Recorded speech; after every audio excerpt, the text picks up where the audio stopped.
Привет, я Максим Кардозу, это Кардозу Ньюс, и сегодня в выпуске предсказание летнего апокалипсиса для якутян, звездные гости, Якутия выбирает лучшие чудеса и зрелище недели.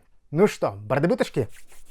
Якутию ждет настоящий апокалипсис. По крайней мере, так может показаться из обращения, которое сейчас распространяется в якутских соцсетях. Есть такой ясновидящий Алексей Светлый Сырдык, и он уверен, что это лето 2021 года будет настоящей катастрофой, которую предсказали еще сотни лет назад наши предки. В общем, будет голодно. Будет голодно, еды практически вообще не будет. Все пропало. Все пропало. Главной бедой станет вирус, но не бойтесь, друзья, это не коронавирус, это вирус, который поражает интернет. Вот это другое дело. И вот полудите, так как сейчас все завязано на интернете, все в онлайн режиме происходит, то, конечно же, рухнут все связи, экономические в том числе, потому что денег наличных практически ни у кого нет, банковская система тоже рухнет, и никто не сможет ни купить, ни продать, в общем, все. Алексей Светлый Сырдык даже называет конкретный месяц, это август 2021 года, когда будет совсем тяжко. Но, друзья, у него есть выход. Конечно же, есть выход, это закупаться. Закупаться впрок.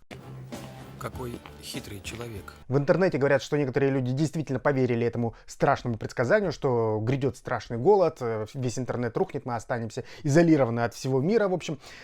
И начали покупать продукты, даже цены подскочили. Я не знаю, насколько это правда. Если правда, люди, пишите в комментариях, что вы думаете по этому поводу. Закупились ли вы? Звучит все неправдоподобно, конечно же, но вспоминая 2020 год, начало, когда вот только набирала обороты пандемия, люди действительно бросились в магазины скупать гречку, рис, туалетную бумагу. В общем, все готовились к настоящему концу света, и, может быть, кто-то сейчас тоже поверил Сырдыку. И вот главный аргумент ясновидящего — это что в прошлом году он предсказывал действительно жаркое лето, много пожаров, от которых пострадало много хозяйств. И вот сейчас он советует прислушаться к его мнению, потому что предки говорят с ним. Верить или не верить — это ваше дело, друзья, но туалетная бумага никогда лишней не будет. В Якутии звездный гость в очередной раз приехал Илья Варламов, он у нас был и зимой, и летом, сейчас он отправляется в Магадан, так сказать, в очередное путешествие, и стартовая точка для него Якутск. Он уже поделился в сторис у себя в соцсетях сообщениями о погоде в Якутии, также он прикупил себе унты и хвастается этим. Кстати, друзья, в Якутске, сейчас я встану вот так вот, в Якутске действительно морозно, но солнечно, но морозно. Илья Варламов — это знаменитый урбанист, журналист, блогер, бизнесмен, в общем, очень крутой чувак, который набирает сейчас большую популярность в соцсетях, и не только, он начинает, так сказать, распространять свое влияние и дальше, за горизонтами интернета. Так вот, многим известно, что он неровно дышит к Якутии, и к Якутску очень трепетно всегда относится, и рад приехать к нам в гости. И сейчас он приехал, встретился с урбанистами, с архитекторами, журналистами и рассказал свое мнение о Якутске. И очень интересно было услышать, конечно же, вот всегда в своих роликах он обычно Якутск хвалит Якутск, говорит, как красиво, как классно, какие замечательные люди, боже мой, цветы растут, воздух, ай-яй-яй, ой-ой-ой, и это от него слышать очень странно, потому что если посмотреть другие его ролики, он камень о камень не оставляет, в других городах все время замечает очень много негатива, как неправильно построены тротуары, например, заборы бесконечные там, и так далее и тому подобное. То есть ему очень много не нравится в русских городах, российских городах, и он все время ссылается на Запад, как там относится к урбанистике, к архитектуре, к пространству, к безбарьерной среде, не только для инвалидов, для мамочек с колясками и так далее и тому подобное. В Якутске, друзья, конечно же, мы понимаем, что безбарьерной тоже среды, например, или красивых каких-то общественных пространств не так много, и здесь есть нас за что ругать, и он почему-то этого не делал никогда в видео, хотя в своих постах он о всех проблемах города говорит. И сейчас, кстати, когда он встретился с общественностью, с якутянами, он также об этом сказал. Но в целом, друзья, он отметил, что Якутск ему очень нравится, и энергетически здесь потрясающе.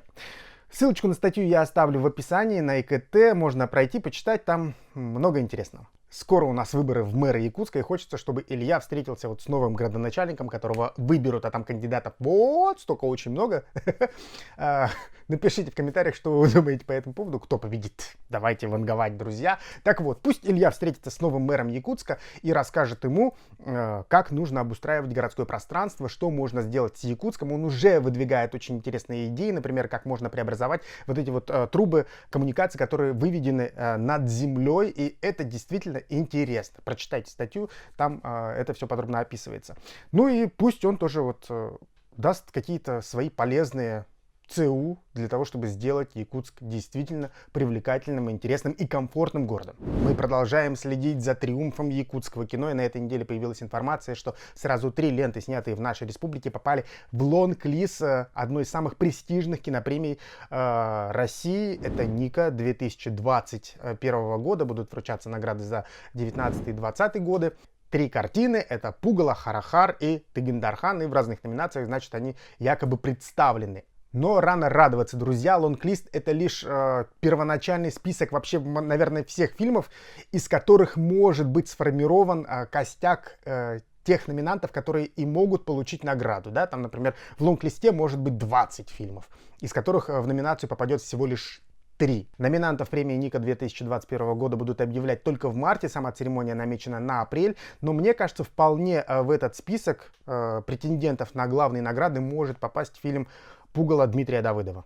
В России есть еще одна престижная кинопремия, это «Золотой орел». Ее вот только что, вот буквально недавно вручили, и некоторые эксперты предполагали, что в номинациях, в некоторых, по крайней мере, вот главная женская роль или режиссура, или, может быть, даже лучший фильм, мог попасть фильм Дмитрия Давыдова «Пугало». И этому было много предпосылок, потому что к фильму огромное внимание. Но для того, чтобы быть номинированным, картина должна идти в прокате, в кинотеатрах. А вот «Пугало» только стартовала на этой неделе, так что на Нику оно еще попадает, и, может быть, в следующем году мы сможем увидеть «Пугало» и в номинациях на «Золотой орел» 2022 года. Будем следить, будем болеть, будем смотреть. Если «Пугало» попадет вообще в шорт-лист, это будет очень круто, это будет грандиозно. Еще одна маленькая победа якутского кинематографа. Идем дальше, друзья. Якутия хочет получить свои 7 чудес света. 7 рукотворных чудес и 7 чудес природы. То есть ограничиваться лишь 7 мы не стали, так сказать, сразу 14. А что? На мой взгляд, это прекрасная идея. Это такой способ найти точки притяжения внутри республики и потом их развивать. Можно сделать новые туристические бренды и потом даже вывести на какой-то не только республиканский, внутриреспубликанский, но и на российский уровень. Например, вот действительно 7 чудес Якутии, которые нужно посмотреть. Звучит замечательно. Авторы разделили проект на 2 этапа. Первый включает сбор всех пожеланий от всех жителей республики, то есть на чудеса ИКТ собака Mail каждый может прислать свою заявку. Вот, например, горы Киселяха, ну как бы лежит на поверхности, да, прекрасно, красиво, нужно написать, где это и так далее, маленькую характеристику, а можно не ограничиваться вот этими топовыми местами, которые все и так знают, а можно написать там озеро, которое, например, у вас где-то недалеко под дачным поселком. Почему нет? Может быть, тоже прекрасно. Но мы не только же о природе. Мы не только о природе, нас не ограничивает, можно и рукотворные чудеса. И здесь может быть все, что угодно. От трубки «Мир», мне кажется, вот это будет один из фаворитов, я вангую прямо, до, там, не знаю, те же...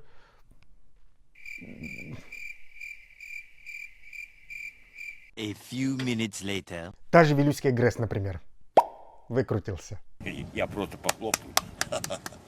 Так вот, организаторы соберут все ваши пожелания, все ваши примеры, и потом на сайте ekt.ru будет объявлено народное голосование, можно будет голосовать в течение какого-то периода. И таким демократичным, прозрачным способом будут выбраны 7 чудес природы Якутии и 7 рукотворных чудес. На мой взгляд, можно сделать еще отдельную рубрику «Самые неожиданные места, которые люди посчитали чудесами». Вот это будет действительно интересно. Пишите в комментариях свои варианты, которые однозначно могут попасть в этот топ. Морозы наконец-то отступают, друзья, весна не за горами, уже вот пахнет практически, что она вот-вот настанет, и люди начинают развлекаться на улице, и в зрелище недели на этой неделе, извините меня за тавтологию, попал Кубок Поршня, который прошел в Нюрнбергском Лусе. Это такое достаточно действительно интересное зрелище. Люди соревнуются на машинах. Это такие гонки не по бездорожью, а по снегу. Основные участники — это УАЗики, суровые машины, лучший друг якутского водителя, можно и так сказать. Так вот, их как-то переоборудуют для гонок вот этих вот и устраивают для себя настоящий праздник скорости, веселья и весны. Идея эта замечательная. Кстати, такие гонки проходят не только в Нюрнбергском улусе, в других районах тоже. И совсем скоро я знаю, что в Татте тоже будет подобные соревнования. Даешь больше таких умельцев, даешь больше гонок, даешь больше радости. Вот. Один позитив, друзья.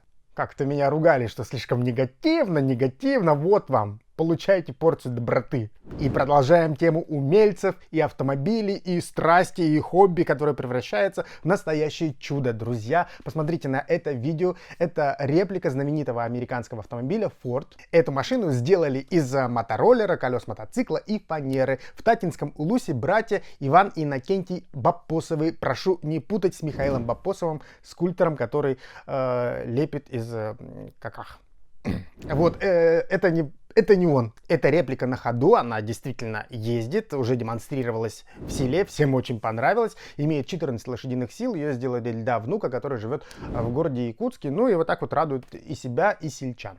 В Якутии вообще очень много талантливых и креативных людей, это ни для кого не секрет. Вот мастерят из подручных материалов. Я рассказывал еще несколько выпусков назад про ребят, которые вообще чудеса какие-то творят, делают шедевры, костюмы из киновселенной Marvel, да.